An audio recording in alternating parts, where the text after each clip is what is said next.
Well, good evening, everyone. I am here today with two of my friends, Dani and Donna.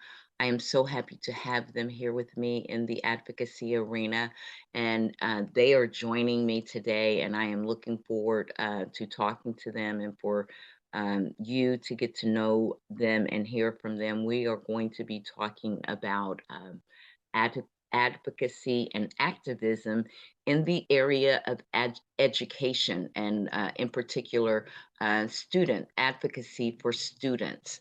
And I would like both Dani and Donna to kind of introduce themselves by answering this question for me. And Donna, I'm going to ask you to go first, if you will. Uh, Okay.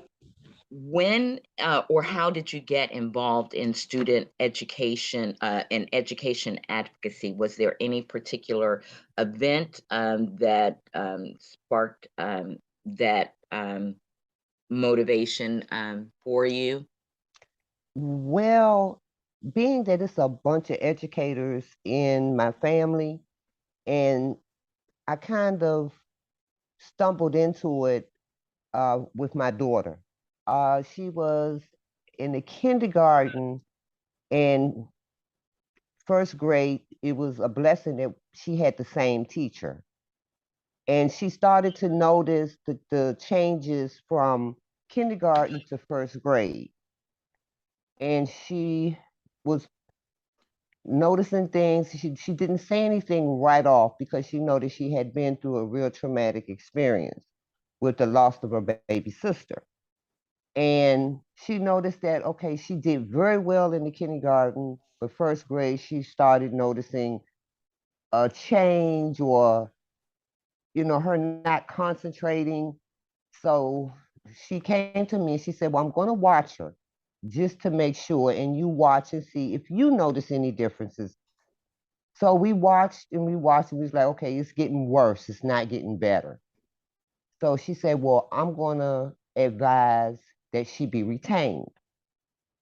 And I was like, excuse me? She was like, no, no, Right. no, no, no. She was like, no, no, no, no. So she said, I'm going to walk you through this process and how it goes. And she said, okay, what we're going to do is we're going to recommend that she be retained in the first grade, but you are going to fight it and I will help you fight it. She said, but this is the way that we can hurry up and get her tested. She said, I think she may have a learning disability, but I can't be positive without her being tested. Okay. And that was the beginning of the journey. All right. So very interesting. And Dani, could you answer that question for me? Sure. I became, I guess my journey started when my son got to start school. My son has what is called a dual diagnosis. He was born profoundly deaf. I found out the day after he was born because he did not pass his newborn screening test. So so right when he was a newborn, up until about 3 years old, I kind of knew that he was going to have some challenges when it comes to his education. So for those first 3 years, he had physical therapy, speech therapy, occupational therapy, and the speech therapist did kind of help me, to understand there are programs that children like my son could start a little bit early, and it's actually a way. It's a way. They're proactively trying to get the child to make sure that they don't fall behind. So they start them a little bit earlier. And so he started at 3 years old in a DHH program. DHH stands for Deaf and Hard of Hearing Program. And that started my journey on trying to be an advocate for my son. Um, he did have what we call a cochlear implant that was implanted in his right ear. My son's deafness was so profound, or in some words, you could say so bad, that hearing aids did not work for him. And so, even by 3 years old, he was still not talking. He said no true words. He just made sounds. So when we started elementary school at 3, like a preschool setting, but it was done at the elementary school. Um, that's really what started it. And, I got to understand that, he was entitled to certain services in the classroom, like the FM system. Um, he Obviously the class sizes are going to be smaller. They do total communication is when I started to become familiar with some of the terms when it came to his deafness. And so that's what really started it.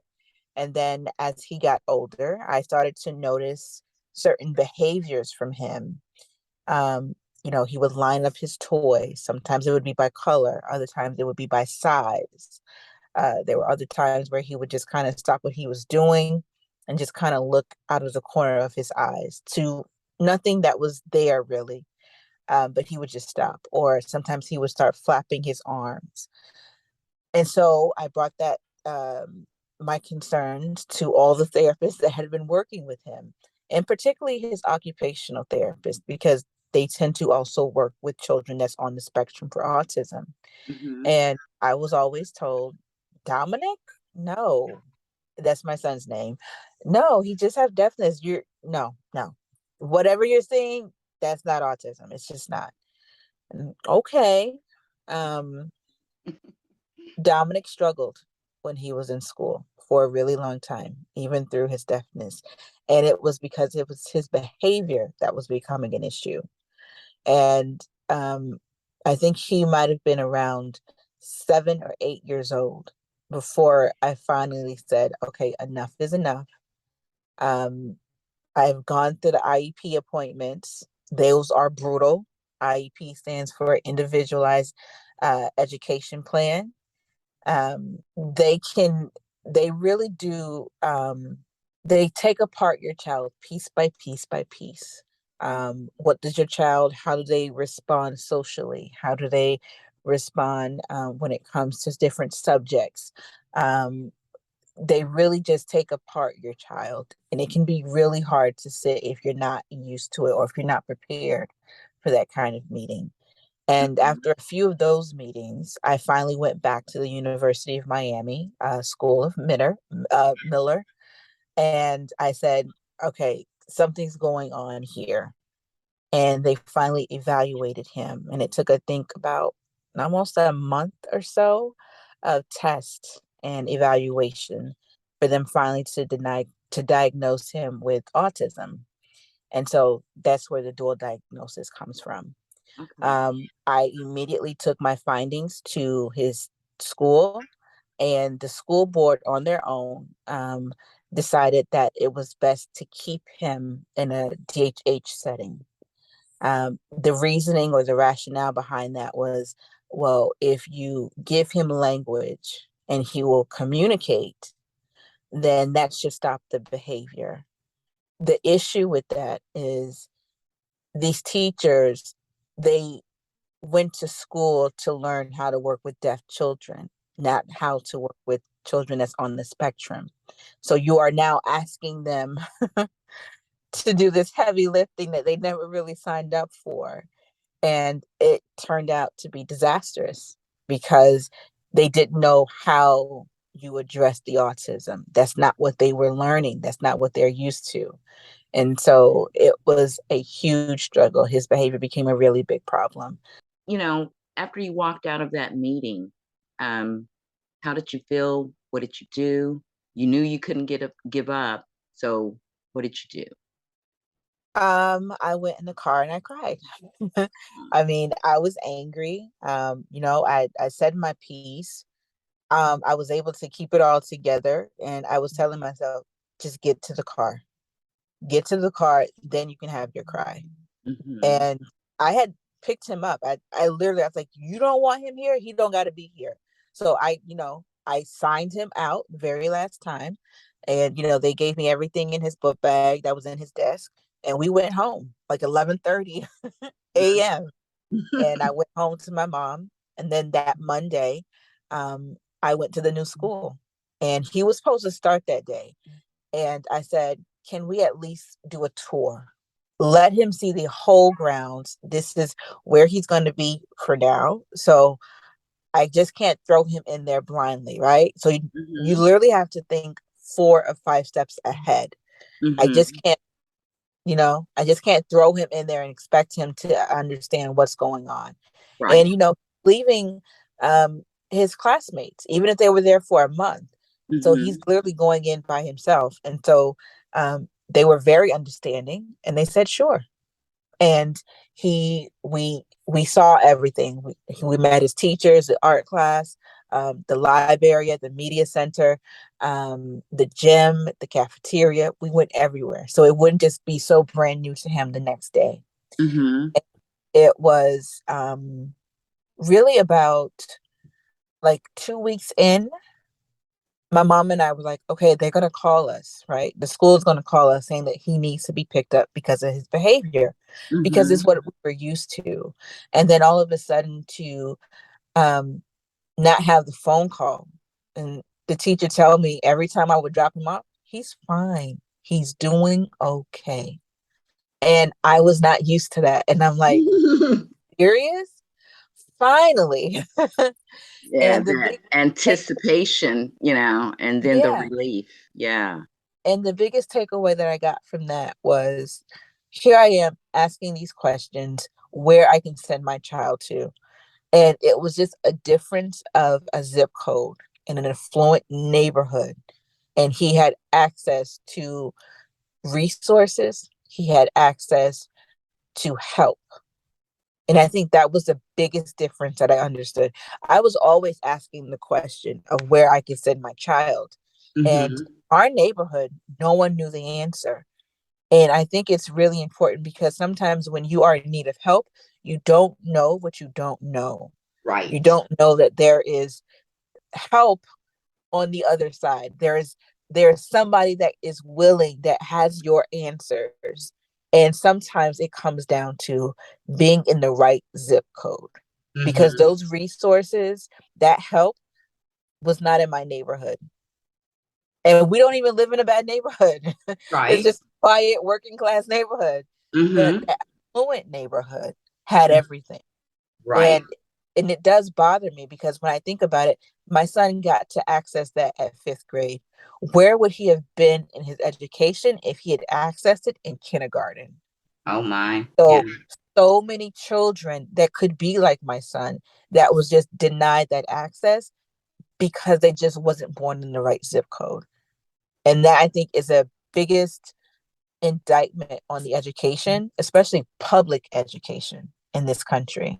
And that leads me actually to my next question for both of you, Sure. because I wanted to, ask you, and you can continue with this, Dani, on, Mhm. because of your experience, how it's changed it or affected your thoughts about your local education system or our public education system at large in this country.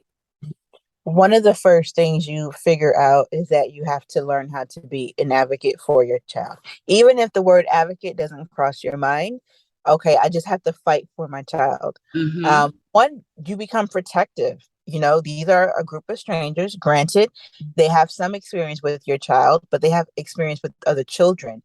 They're Mm-hmm. taking their experience and their education to now judge or to observe what your child is doing. And Mm-hmm. that can be a hard pill to swallow. For me, it was. And I had to kind of learn how to get out of that. Those first IEP meetings were brutal. Like, no, I sat there and I cried. I'm like, I don't get what you're telling me. I don't see this behavior at home. Mm-hmm. And eventually I learned to, no, I'm gonna have to fight them just as hard. So I would go in with pen to paper. I would have my questions asked already or written down. And then I would be sure to ask them questions. And it's not to place the onus on them, but to also hold them accountable. I had to figure out how to do it because nobody tells you. There is no handbook for this. Right. So I had to learn how to do it. And I still do it now. I cry before the meeting. And then I get all worked up. I'm like, okay, you got this. I give myself a pep talk. Mm-hmm. You know what it's going to be like. They're going to tell you all of his areas of concerns, right? And then Mm-hmm. we're going to come up with a game plan.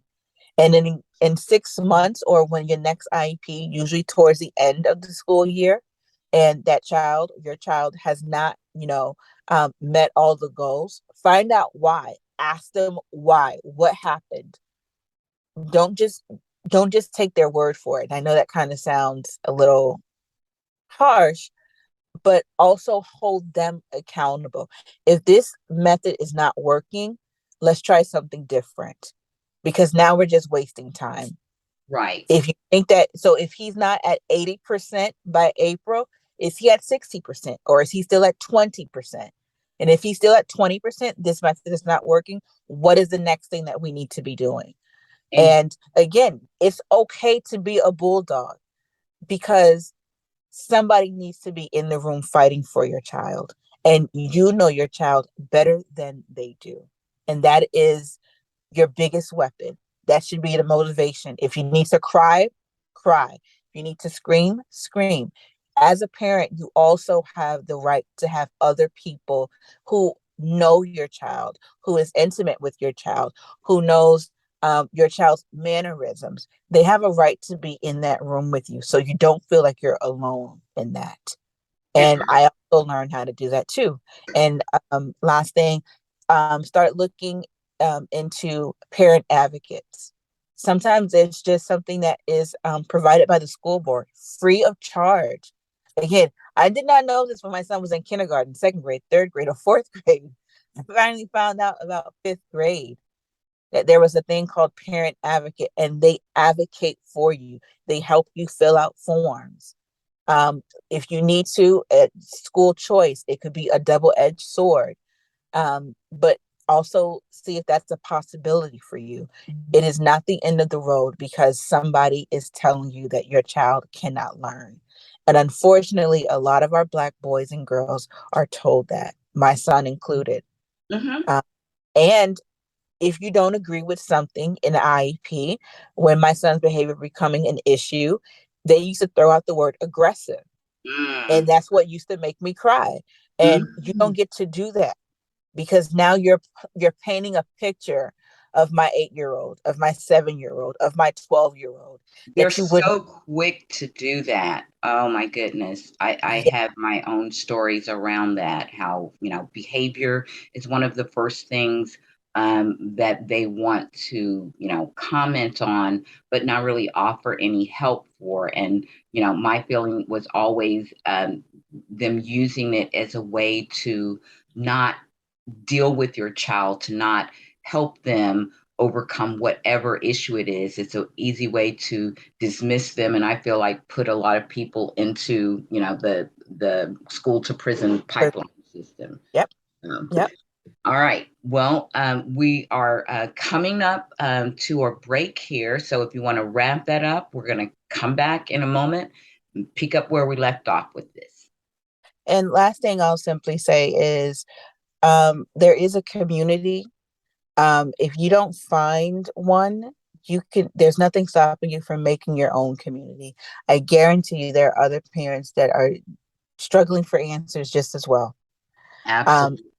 this is when you want to get involved. You want to ask the teachers, the guidance counselor, the ESC specialist, but also start asking in the community.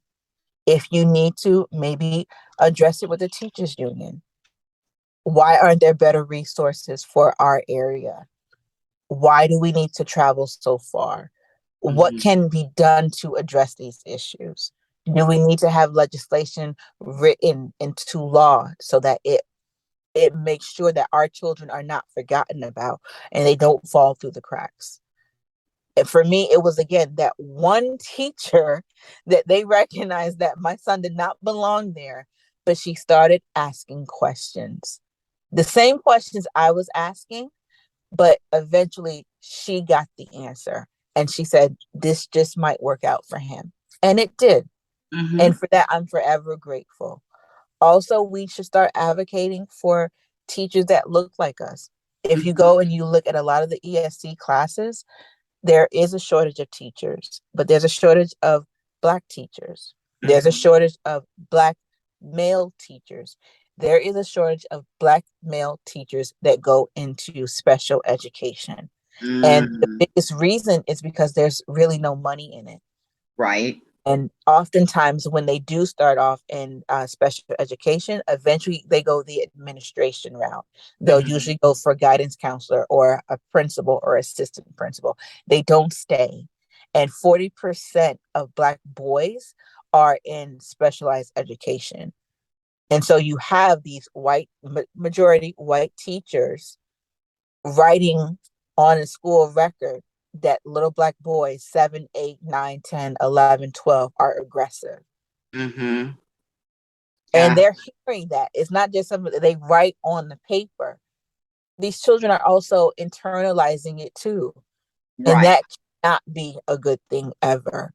No, So because it's they're not internalizing this entire process, but to add that, exactly. to that, the neurodivergent issue that they're having to overcome, the challenge that they have to navigate. Now they're having to deal with someone labeling their character because of this. And I'm so grateful that got the resources that Dominic needed, and that you had a teacher, like you said, she didn't know, but she cared enough to try to find out, and probably had a little bit more access to find those resources. Because I think you said something very important. We don't know what we don't know, and I think there are many resources out there. So again, so grateful to you and Donna coming and sharing your stories so that we can bring awareness and hopefully discover, other resources for people who may be dealing with this, with their own children or family members or whatever. And like I said, it's a personal issue for me, and that was one of the things that I found was, a lack of resources. But I did have a minister at the time who was also, a psychologist and had worked with children actually in your state, in the Florida state school system. So he was the advocate that I was able to take with me once I got, my daughter to be tested. Because, like I said, I started recognizing problems in the first grade, but I had to wait all the way until the fourth grade to actually get her tested again. But, I was having to work every year to continue to to continue to advocate for her, because they tested her in the second grade, and it was, like inconclusive. And they said sometimes they are when they're that young, but she was still having problems. So I did at least advocate and push for her to have a teacher that I felt was empathetic and willing to partner with me to help her. And this happened to be a teacher who looked like me, and I knew her family. They were a family of educators, and so the second grade was a better experience for her. But we still continued, and like I said, I had to wait until the fourth grade to have her diagnosed. And even having her diagnosed was me pushing, because the teacher was again highlighting the behavior issues, but I knew they were coming from somewhere. And one of the things that the guidance counselor told me when I pushed and we eventually got her tested and discovered, yes, she indeed does have dyslexia. And she told me one of the best things my daughter had going for her was me as an advocate. So I just want to thank you and Donna for being the great advocates that you are. And we're going to take a break, and we're going to pick back up, and we're going to find out, get a little bit more from Donna on, her thoughts about the education system, and we'll get you back into the conversation as well, Dani. So, all right, we're going to take a break, and we'll be back. All right. So we are back with Donna and Dani, and Dani has shared her journey advocating for her son with us. And I would like to go to Donna and see what her thoughts are about, your local education system and public education in general. How has your work affected your thoughts about Well, a lot of things have changed in the school system since I've had. Well, uh, mine is a little bit different because most of the people that I had to advocate for it? are grown Okay. and they're living productive lives and, have gone on to do good, I mean, good things. Mm-hmm. The school system now is a little bit different Mm-hmm. because I notice now they rely more on testing. It's not more in person. Mm-hmm. And I find it to be very, very detrimental to the kids. Mm-hmm. And the pandemic has made it worse. Right. I have a grandson now who's in pre-K. Mm-hmm. And during the pandemic, I mean, there was no option for him because most of theirs is done by in school or in person learning. Mm-hmm. But between me, my daughter, my mom, we had other resources that we stayed working with him even during the pandemic. But I'm worried about the kids who didn't have those type of resources. I can relate to that because my little granddaughter started kindergarten. She started school in the pandemic. She started kindergarten virtually. And, as a consequence, she's now in the second grade and she's struggling a little bit. So, again, I find myself, advocating and trying to supplement what I feel is not being given, in within, her school setting. Yeah, I agree with everything you said, but as grandparents, parents, advocates, or whatever you call yourself, we're gonna have to. I mean, if the school system can't figure it out, we're gonna have to figure it out. Absolutely. And okay, I'm trying to figure out what resources can we offer these kids, Mhm. even if they're not personally connected to us. Mhm. That's the next part of my advocacy. How do we get to them? How do Right. we reach out? And I And agree. I think that's going to take some real, I mean, real strategizing. Mhm. Which is part of what we're doing, and I hope in this conversation here, like I said, raising some awareness. And part of the reason that I got you and Dani together is because, I mean, I feel like in a sense you're already doing that because I know that you are helping Dani, to navigate, her situation, which is very current for her right now. And I am so proud of you both and what you're doing in that regard. So Dani, um, how has your activism, do you feel, evolved since the beginning of your journey with your son? Right. So now instead of just meeting by having an IEP meeting with his teachers, guidance counselor, ESD specialist, um, now I'm seeing that my advocacy is going straight to the state house. Recently, about 2 years ago, um, the state legislatures in the state of Florida passed a law that if a child that's in an ESC or a specialized education setting, classroom setting, if they pass a cognitive test, if they reach a certain score, that means that the school district now can remove them from their specialized education environment and put them in a general classroom without the safety net that they had before. And my son falls into that category. He took a test earlier this year, a cognitive test. He scored really well on that test. And now the district is literally just following the state law where they would remove my son from his classroom and into a general education classroom. And I'm sorry, I do not trust teenagers right now. And to remove him, I think it would be regression. It will take him back. It could bring back more behavior issues, right? Finally, he is a sophomore in high school and he is in an environment where he feels comfortable enough to learn. That has been scarce in his education journey. There Right. has been years on top of years on top of years where he was not learning because his behavior became so much of an issue where I did have to leave work and pick That him up. was the focus. And and now he's in a position, the classroom setting, the teachers have all decided that this is what works for him. This is a method that we can get the best out of him. And now with this law, they want to remove him from that classroom setting and put him in something in a completely different environment. A teacher who does not have that much experience or education when it comes to special needs children that meets or understands my son's exceptionalities. And the pitfalls that could happen, even just with that, is a lot.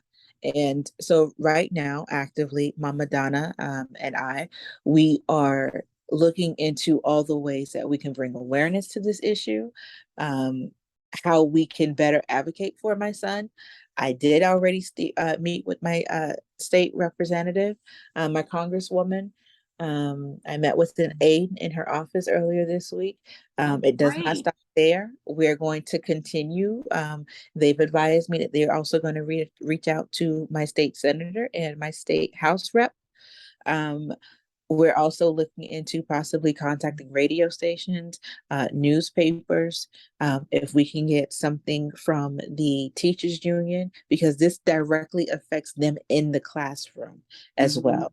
Mhm. And so also, if you can get your child, if your child is under, medical care or psychological care, my son is, there's no shame in that. If they are on board Right. or willing to write letters, get involved, tap into the resources, even if it's just family, if it's to the church, it's the You have to community, use who knows your every resource that is available, and none of them can be underestimated or, considered like, well, that's, no, like you said, family, ministers, anyone in your community.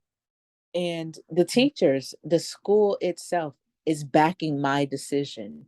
And it's so funny because last 2, 3 years is all about in the state of Florida parental rights when it comes to CRT. You know, Mhm. a parent should have the right to decide what their child is being taught. Well, here I am. Let me exercise my parental right. You don't get to remove him from a classroom. He's comfortable now. He's learning. Mhm. That is a hard task. With Right. his exceptionalities, the teachers, the school have created an environment where he feels comfortable, his guard is down, where he can trust his environment and just learn. That is really hard. And I do not want that disrupted, not even for state law, because Uh, you clearly did not take into account children like my son. He can't be the only one. Right. And there's more that we can advocate for because these are the most marginalized and most vulnerable communities who are unfortunately in many cases already being overlooked or taken for granted. And we cannot let that continue. Absolutely. And I think even, years ago, because, my daughter is grown, when I was advocating for her, as, when I was advocating for my mom and grandmother, for, their health care, I always think about, like, as you said, they're not anomalies. They're not the only one. But like, I'm there for them, I'm advocating for them, and I think about people in those systems who have no one to advocate for them. Some parents, they don't know that they have a right, to, question and to, really make demands, because we, pay our taxes. And as you said, we have a push now of organizations, not for, all the right reasons, pushing parental rights. And we do have rights, and we have a right to have our children in systems that, are supportive of their learning. And so I, want to see if Donna, if you want to chime in here, on what you and Dani, are planning, what you want to kind of see happen in this arena. And we, like I said, hopefully this won't be our last conversation, because I think that there is so much work to do around this. And of course, like Donna and I have grown children that we have advocated for. And so we know that this problem, this issue is still going on, you know, and there's still not a real great support system, you know, in place for it. No, it's not. But as grandparents now, we Mhm. still have another generation that we're still going to have to fight for. Mhm. And that's what I was saying as far as trying to find avenues, resources, and ways to try to fight for them, especially since, like I said, because of the pandemic. Our kids have lost so much because of this Mhm. pandemic. Right. And I'm scared that are we going to be able to help them make up what they've lost? Mhm. And And it that's is my going to be biggest up to fear. us. Mhm. That is my biggest fear. And well, Because we're yeah, go ahead. I'm sorry. no, that's okay. Me, like I say, me and Danny, we're working through the state of Florida, but we were also looking at maybe having some spaces and bring in some teachers and maybe some people who, are on the school board or whatever in their state. Mhm. And maybe between all of us, we can come together and make up a plan that we can go through all the states with Mhm. to help marginalized people or students who are not getting the resources and the help that they need. That sounds like a wonderful plan. I mean, and I see that as kind of a grassroots initiative that can be started in a community, say your community there in Florida, but that can certainly be replicated to be taken to other communities, you know, and like you Well, if said. you think about it, Dee, that's what the Republicans are doing with these laws they doing. Exactly, that was the next thing out of my that's what I was going to say, because essentially that is how they are mounting their assault on our public education system. So, you know, there is certainly an active one in place now. So it makes our fight for you know, advocating for our children who may be, you know, suffering in some way or challenged in some way, it makes it even more critical, because even without, you know, children who don't have any of these types of challenges are still having to navigate very different and in some cases very dangerous you know, environments. You know, we have a gun violence law that has taken place across this country, you know, not law, but you know, just you know, crises. And unfortunately, our schools are being, you know, targeted for a lot of these things. And so, you know, they have to contend with that. It's a lot. But at the same time, our children are counting on us, you know, whether they're our biological um, family or not. Our children are our future. So it does, you know, require us to do whatever we can to ensure that their future is as bright as it possibly can be.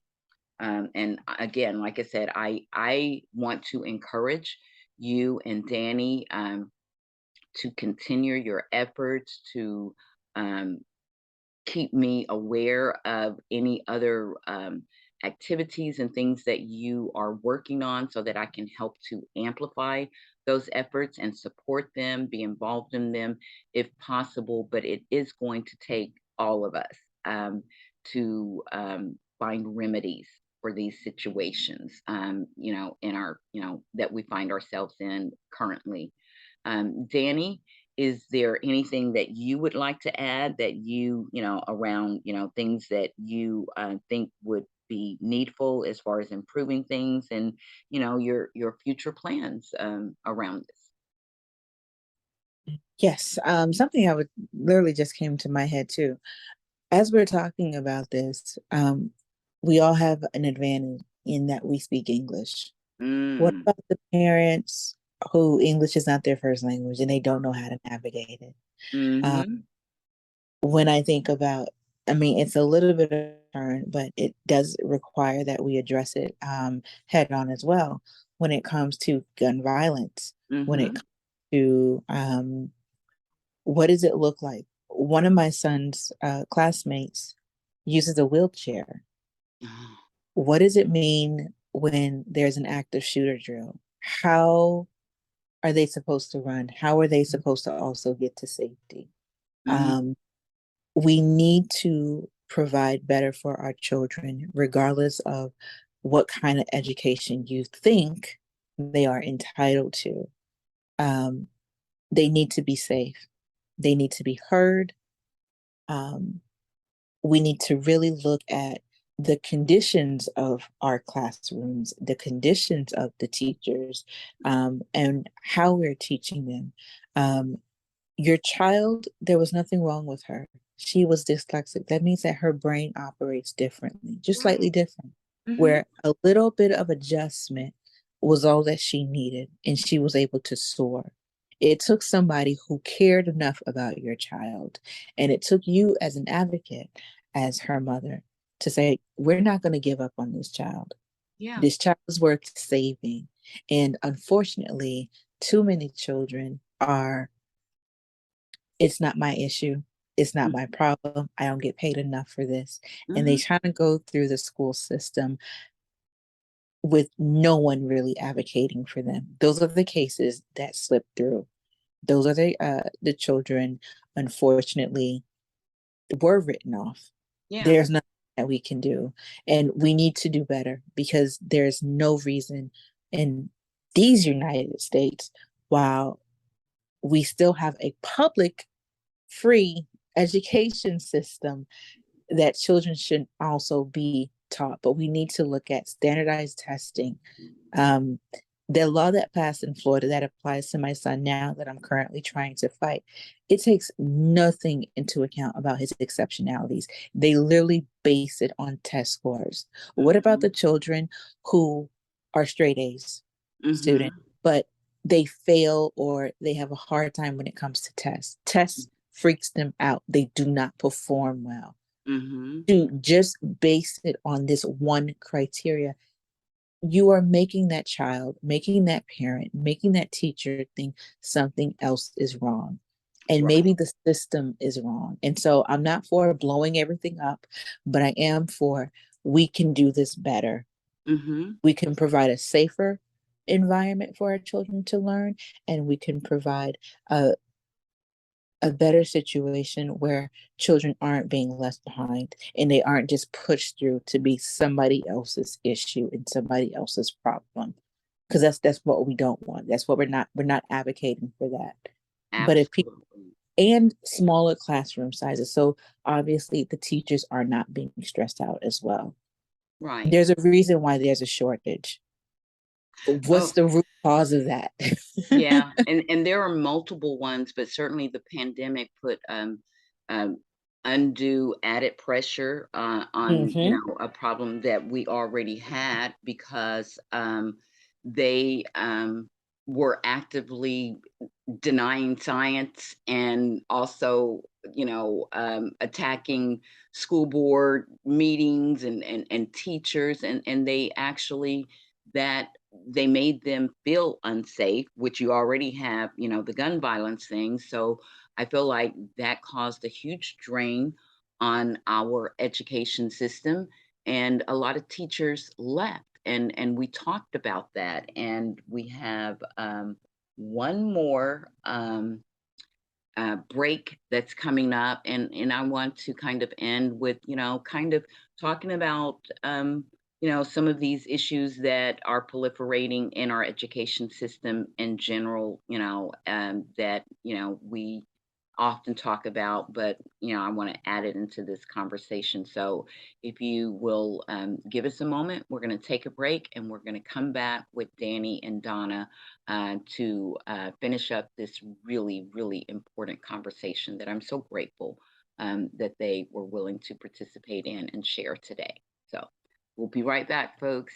All right. So Dani, and Donna, I have enjoyed being able to talk to you guys about a subject that's certainly near and dear to my heart, and it warms my heart to know that there are other people who can relate to what I experience personally and who are working actively to try to improve this situation. And, we have been bantering back and forth about some, different ideas and things that we can do to continue to, raise awareness and maybe bring some solutions to this. But it was one of the things that before we left off in our last little segment, Danny, you were talking about an issue which we all know that we're facing in this country with gun violence and how that affects our education system and certainly our kids' ability to learn and to learn in a safe environment. And I want you to speak to a little bit about, you know, that current situation and how it affects kids who are already, if we didn't have those things going on, are already facing challenges. Um, and Danny, I want to start off with you, and Donna, you can chime in, whenever you like and where you like. Absolutely. So as it stands right now, my son is a sophomore in high school. And since he's been in high school, if my number is correct, we've had 4 incidents where his school has been put on lockdown. And every time my heart is in the pit of my stomach. Usually it will start off with a email and then a phone call from the school. And it's usually an automated message that the school has been put on lockdown for a code red situation. Um, you are told as a parent or as the guardian of that child that's in that school, um, not to go directly to the school Mm-hmm. because clearly there's a threat there. You don't want to go where the threat is, but they'll usually advise you to go to the reunification center. And they'll let you know what that center is, so that you can then be reunited with your child um, once the lockdown is over with. So once the police, once everyone, law enforcement, ATF, all come out, assess the situation, and then you get to be reunited with your child. Part of the reason why that scares me a lot is because my son is deaf. He is nonverbal autistic. He wouldn't be able to hear, um, one, if there's gun violence, if there's gunshots going off. He relies a lot on what is surrounding him. So a lot of what he sees, um, cues from his teachers and the other students. It also uh, bothers me a lot because just because my son is deaf and nonverbal does not mean he's a quiet child. Um, he does a lot of noises. He does a lot of vocalizing, a lot of stemming all day. So in the event that he should need to be quiet, that is not realistic for him or children like him. And would that tip off a gunman if you're trying to hide? A lot of these situations, a lot of these questions, are always at the forefront of my mind. And this is what living, or this is what having children in the public school system is like. Right, And and as a parent, I that has to be just terrifying. I mean, like I said, yeah, again, without any of those things, but knowing all those things and the other things existing at the same time has to be very difficult. yeah, it's scary. And you usually don't have a sigh of relief until, um, even the reunification center. I've obviously not going to mention too much about it, but even that is guarded too, because then you have to speak with a security guard or police officer through a walkie-talkie. I am the parent or the guardian of this individual, and they radio in to that teacher. Do you have this student? And then another police officer or security guard will walk your child back to where you are. Like, this is what it's like, at least I mean, for, the fact that we have, like, these terms and these procedures now, that we yeah, have to have them is yeah. scary. And the one that happened last year when he was a freshman, I was already in the carpool line, and all of a sudden, and I still had the video because I started recording it. Oh, um, of and it was because they went on lockdown on this particular situation because a student had bought a gun on the campus. mm-hmm. And it was right before dismissal. And what went through my head was Parkland, because I'm not going to mention the shooter's name because we don't want to give him any more notoriety. Um, but he deliberately waited towards the end of the school day, where he knew the kids were going to be released, and that is when he decided he wanted to start shooting. Right. And Like they were open targets, just, like exactly. fish in a barrel. That's so sick. And so there I was sitting in the carpool line, and all of a sudden, these police officers, they're just coming down the street with their sirens, not blaring, but the lights just flashing. And they just start multiplying and multiplying. And then you see the guns come out. And then you see squat comes out, and the long guns come out, and they're just going through each classroom door. You it There's no reason. I've done it the first few times and I realized why obviously it would not work. But I started calling the front office.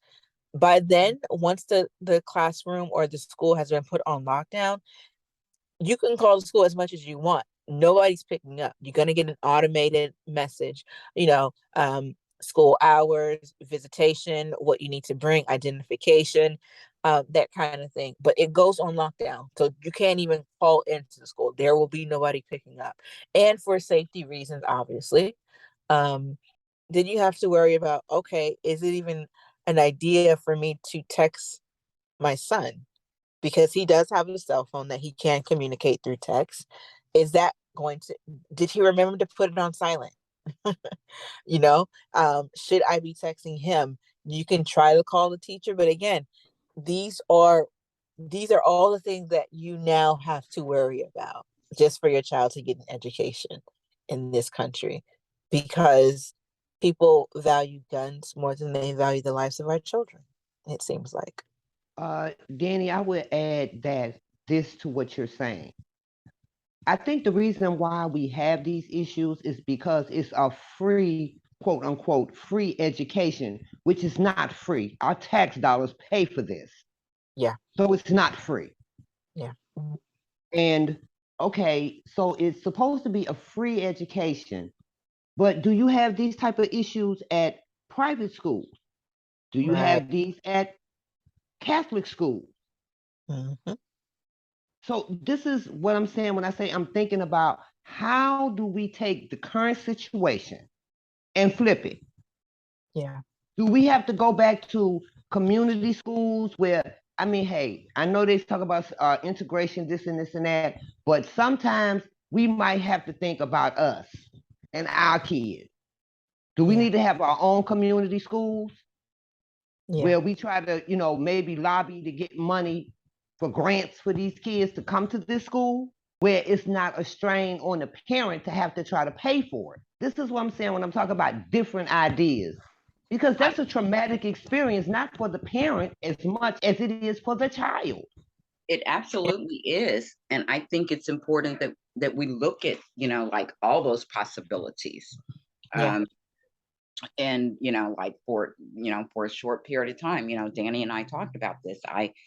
I tried homeschooling. It was difficult. It didn't work well. I mean, but it did what it needed to do at that moment because I felt it was more important to protect, my child's self-esteem, which I felt was being damaged in the public education system, until we could figure out something else. And um, like you said, I think we've spoken about this before as well. I am a segregation baby, so I grew up, as one of the, first recipients of this right that so many people fought and died. Some died for us to be able to be integrated because we were fighting for equality at that time. We felt access, and I think now more we understand it's not just equality, but it's equity, Yeah. because we talked about how yes we were admitted into those school systems where they had the great textbooks and resources and those things. But what didn't happen, like in my particular community, the integration was parsed over. It was incremental. Even though the law was there, wasn't fully implemented. And I started kindergarten, um, one of only three Black students in that school. It wasn't until I got into the ninth grade that our school system was fully integrated. And what I also noticed and remember was that I didn't have or see my first Black teacher until, I mean, I knew they existed, obviously, because we had still the Black schools and the white school, and many of the Black teachers were members of my church. Um, but I didn't have a Black teacher until I was in the third grade. He was a male. And um, so I didn't have that many, and we talked about how, yes, we now we still have we're in the school now, but we don't have a lot of people who look like us or who care about us like, you know, some of the other teachers who look like us and from our communities may have been able to nurture us and have that level of understanding. So I hear, you know, what you're saying on that, and I see how that affects us. And I don't know that there's any one answer, but we do need, you know, like some solutions. And homeschooling or community schools um, could be one of those answers. I mean, for me personally, I feel like in some way that they're kind of trying to drive and push that anyway, because they Yeah. do want to destroy the public education system. So I feel some kind of way about that. I don't want that to be done, but at the same time, I don't want those that I love in a system that's not serving them well, and in fact could actually be harming them, causing them to be harmed or put in danger. So Yeah. where But do we D, what you go? have to remember too is even though the law was signed and was supposed to be implemented, this but how to say it was a dual. Okay, we're going to implement it, but at the same time, we're going to tear it down. And they have been doing that since segregation and integration started. Yeah. Correct. I mean, So, this is no surprise because I mean, I figure if you building up something and actively tearing it down at the same time, it's going to be a damn disaster. Yeah. yeah, because they really didn't want us there to begin with. No, Yeah. and that's where we are. Hmm. So that's what I'm saying. We have to come up with some ideas. I mean, and I'm not just saying black, I mean, just all black school. No, but we're going to have to figure out, okay, the other ethnic groups that want the same thing that we want and are Yeah, willing to help like us, then yes, like I'm all neighborhood for schools, because I live in a very diverse neighborhood. There are, you know, people from all ethnicities and, you know, backgrounds. So I feel that community schools, like I said, not a matter of black and white, but schools where, you know, the people in your community um, are from your community, you know, the where it's teachers, they equity and equality. mm-hmm, mm-hmm. Yeah. And we have Uh, those teachers who are familiar with our community and the people who come from our community, hopefully, so they can relate. Because I feel like, at least even before segregation, before integration, I feel like we got access to those things, but what we didn't get, what I don't think that they could foresee or realize at the time, is that we lost the nurturing of our Black teachers, of our community teachers. Because, I mean, believe it or not, there were white teachers in the Black school. yeah. You know, some of them chose to teach there. Yeah. And Mhm. it was a different type of nurturing. And I feel that's because the people understood, they knew the people in the community, and they understood the issues in the community. And I feel like today, in many ways, we don't. Like, people just they want to um, just dismiss kids, especially if they are not fitting into all their norms and boxes or whatever, and certainly if they cause them any, you know, problem or whatever, because, you know, they only have them for a year, and they can move along. Yeah. Yeah. Something else too that I wanted to mention, two things. One of them is And it kind of goes into being a segregation baby and then having going into integration. You know, I hesitate to critique what the civil rights leaders did during the civil rights movement. But I kind of really wish they would push for more teachers in the classroom with the Rudy Bridges, with the Little Rock Nine, who were some of the first to integrate certain schools, because they're not just having to go into a hostile environment just outside the school, right? Think of those pictures that we've all seen. Yes, they're in black and white, but picture all of the white women, white mothers, other students, faculty who feel like that mob outside. And so these kids were put in a position where they still had to learn. You still had to be better than them. And who was going to be outside of the home, but in the school setting, that was going to protect them or be their safe place? And I think that was unfortunately a missed opportunity. That'll probably be the last time I ever critique anything that the civil rights movement has done. But something else to take into consideration as well. A lot of the children that are in ESD classes are being taught by white teachers. And no shade to them, but some of those teachers are only there because they can get X amount of dollars off their student loans if they work Bingo. X amount of years in a problem neighborhood, right? And they're coming in with their views, they're coming in with their biases, and it plays out, unfortunately, in how they interact with our kids. And it's never to the benefit of our community or to the children. And last Exactly. but not least, and I think in many ways, as parents, especially, you always want the best for your child.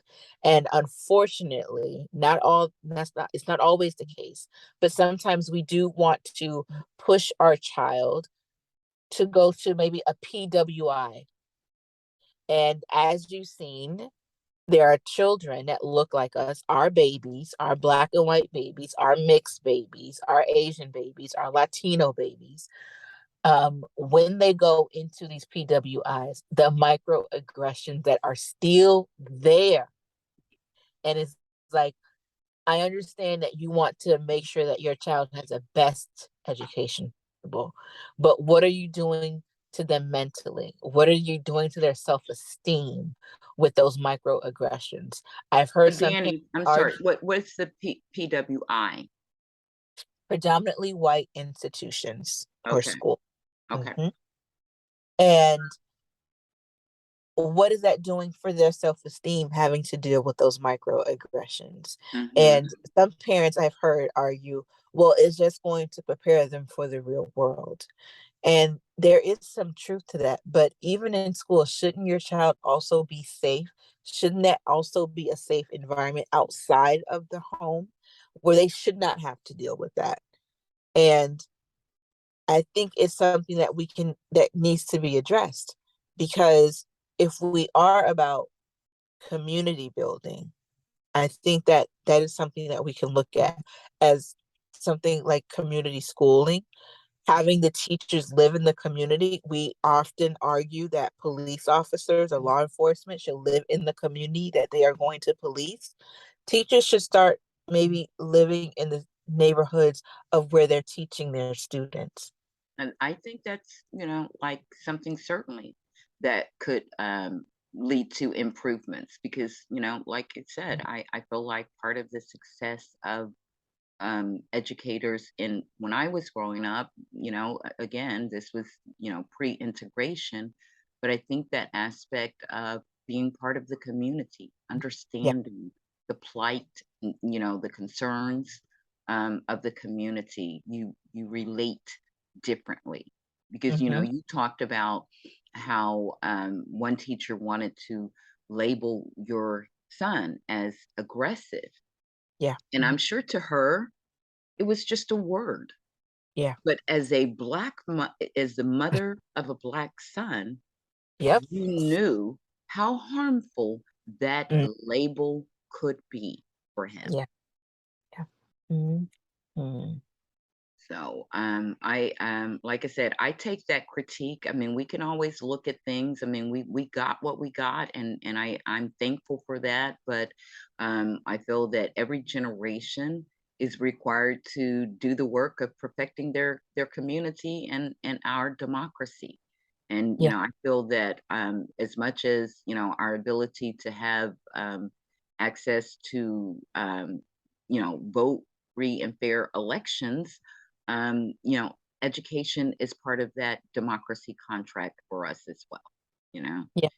and partly because I know that there is such an assault on our education system, and I don't think it's ever a good thing when you're trying to diminish the access or alleviate the access of education um, to children. And or people in general, because I know that one of the main ways that fascism is able to rise is by having a large group of people and citizens who are not informed, who are basically fed certain narratives that allow them to be, shaped in a way that leads to fascism, and they don't even know that's the road they're being taken down.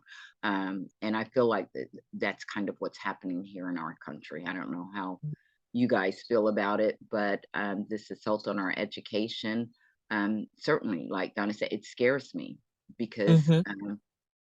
I feel we're entering dark times, and I mean it's not like our education system was perfect before this active assault began, just as our democracy has not been perfect. But there's always been, I feel like, the room and the pliability in it to improve it. But now I feel like people are actively trying to destroy both of those things and to take us backwards. Absolutely. And I think that's the scariest thing because it's one thing to have a fringe group have these ideologies about what our education system to look like, but it's no longer a fringe group, right? The monsters have been released, and the monsters are in our government, and they are making policies, and it's affecting everyone. It's one thing if they're just in their basement talking. It's one thing if they're on, an internet group chat and it's just them. Well, no, now those numbers are growing and they're not stopping at the red states, quote unquote red states. Give Right. it 2 election cycles, your state might not be so blue. Mm-hmm. Uh, And that's how it spreads, right? And Mm-hmm. it always starts off small. Oh, we just want to do this one thing. We just want to give parents more rights on what Right. their child is learning. Who was going to argue against that? And Right. then it's like, But Danny, my whole thing is they say parents, but they're not talking about all parents. no, they're not including us in that That equation. that's the key. Mm-hmm. Yeah, Whenever they say something, you can't take it for what they say. yeah. You have to investigate it and dig down. Okay, this is a code word. Right. And And and it's many. not, but D, it what you were saying and Danny about how they talk about aggressive and or it's not just boys, it's girls Girls too. too. Yeah. Oh, absolutely. And I shared with you guys before in spaces and conversations that we had, like here, like I said, our just our children in general. There was a story that happened locally here, not too far from me, and I'm in Tennessee, that made national news where children, one the age of my granddaughter now, one 8-year-old girl, she stands out in my mind partly because of my granddaughter, but it was several kids, I can't remember exactly how many, but in that age range. And they were arrested. They had police officers, not SRO officers, I but remember that. I police remember that. officers in uniforms with guns go into these classrooms and take these kids out. For what? They weren't misbehaving in the classroom, but because they had watched a fight, not instigated, not been in it, but watched a fight. And one of those students, like I said, I never forget, it was a little 8-year-old girl.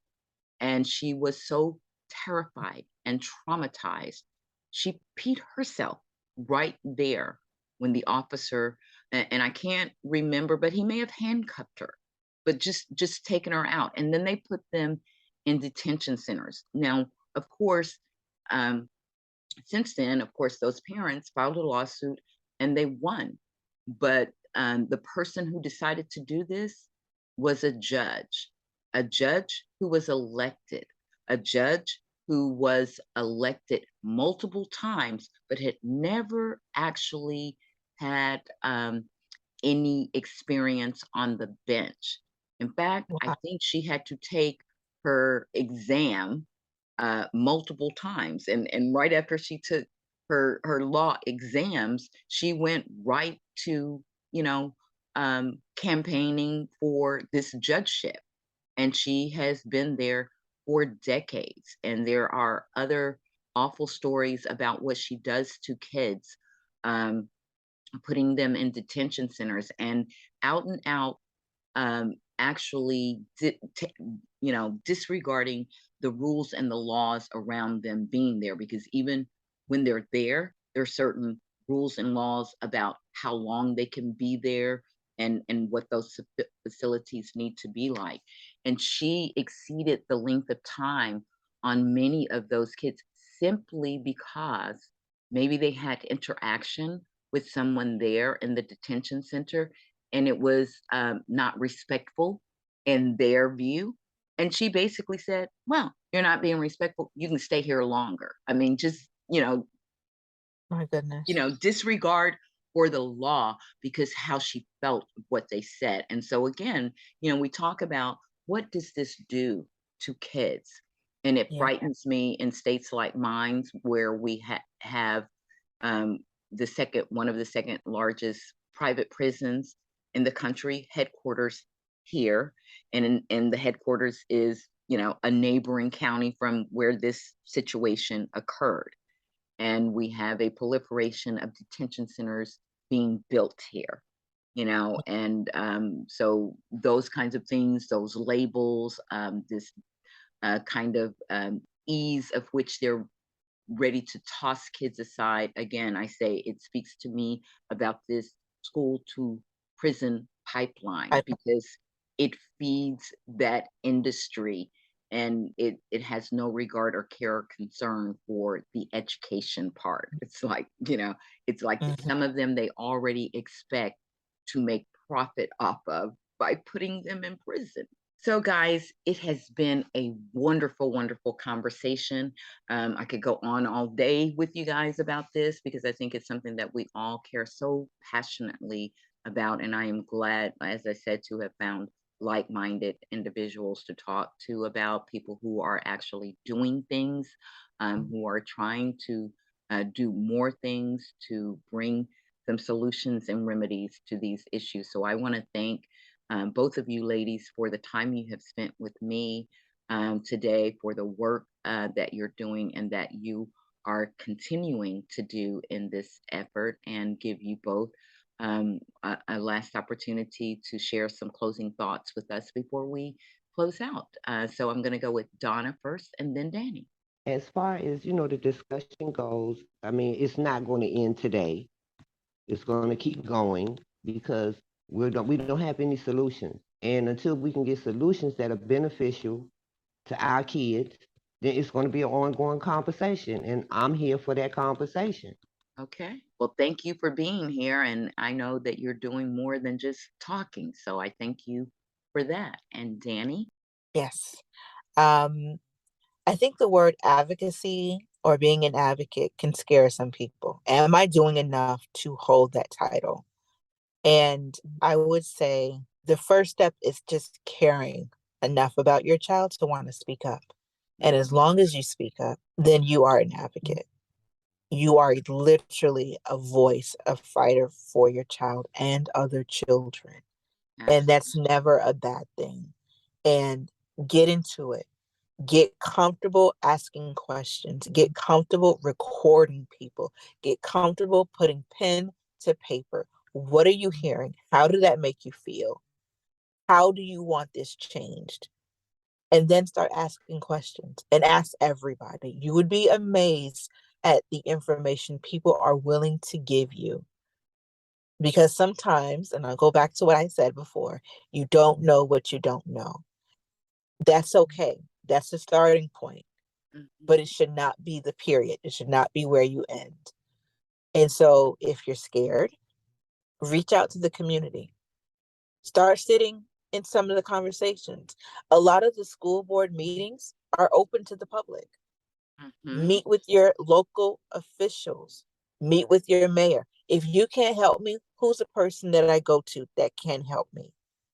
You start asking that enough, somebody is going to know that answer.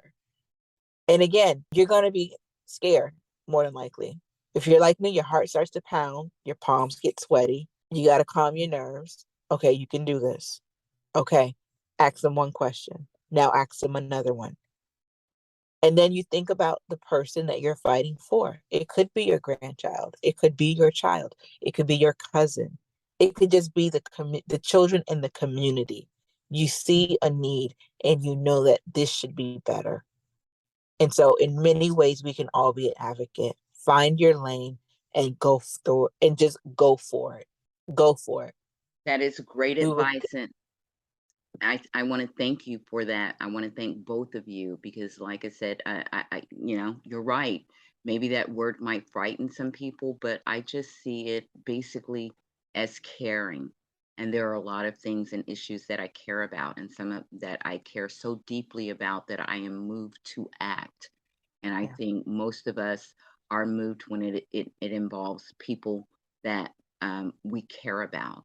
And so I want to again just continue to encourage you ladies to keep advocating for your children, for the children in your community, and for the children in our country who may be needing this. And I think that we can all be examples for others, encourage other people, and keep talking, having conversations, and finding solutions. Like I said, I don't know that there's any one solution. Doesn't necessarily have to be, but we have to do something. And the fact that you ladies are gives me hope. So I want to thank you today for joining me in the advocacy arena and for all the work that you are doing around advocating for children in the education system.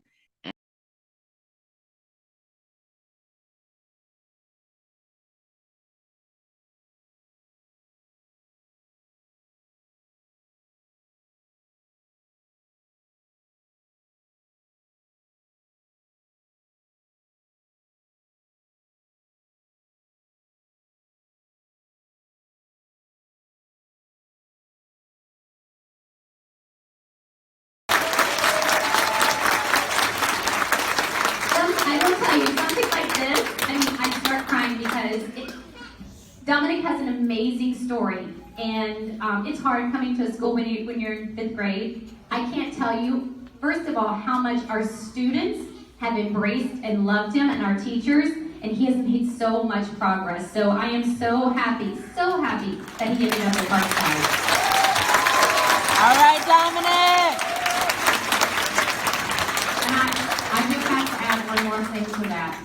This child is so incredibly artistic. He is so talented. I would hope you would check out some of his artwork in the center hallway. So, like I said, everyone is blessed with something, and this child is certainly blessed with his skill in his hands.